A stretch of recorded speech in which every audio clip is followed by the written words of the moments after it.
مبارکباد ورکوم کله چې 2005 کې الپورې ته زه پریکټس ته راغلم نو په 2005 کې په الپورې کې د ناستې یوه کمره هم مناسب نه وه چې په هغې کې به چېرته ملګري راټول شو چېرته جرګه به راټوله شوه او هغه به کېناسته خپله خبره به یې وکړه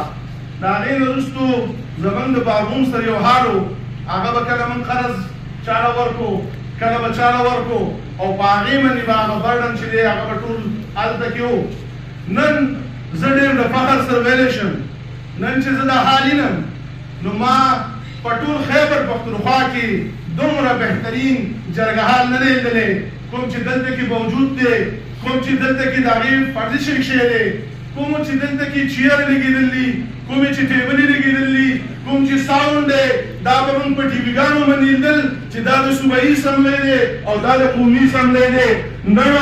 د الله تعالی په رحم و کرم باندې د منسټر صاحب په برکت باندې د هغه په محنت باندې دلته کې تاسو ته هغه چیر لګېدلي دي او هغه بهترین حال چې دی هغه ملاو دی چې زما د جرګې به په شکل هم جوړي زما د قام به په شکل هم جوړي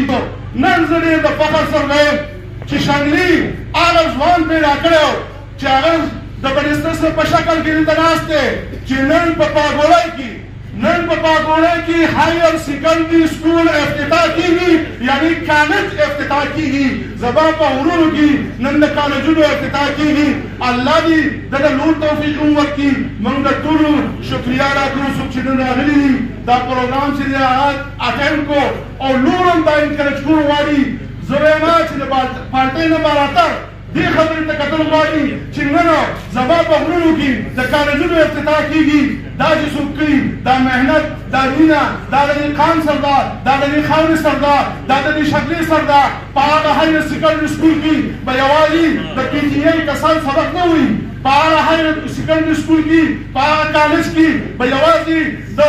منسټر صاحب اوټم او ملګری سبق نه وایي د هغې فایده به ټوله دې خاورې کوي د دې په لحاظه د دې لحاظ په دې خاوره باندې دی او انشاءالله موږ به دا خبره چې دا په هر فورم باندې دا به کوو او په دې کې به دا خبره نه ګورو چې موږ د کوم پارټۍ سره تعلق ساتو یوې پارټۍ دا د ټولو پارټیانو والا کسان دلته کې ناست دي هغه به پرامني به چې کله کوله ما به واوروي نو چې نن هایر سیکنډري او کالجونه زما کوي نو په هغې کې هغه موږ له اپریشیټ کول چې یا پکار دی ډېره مننه شکریا دی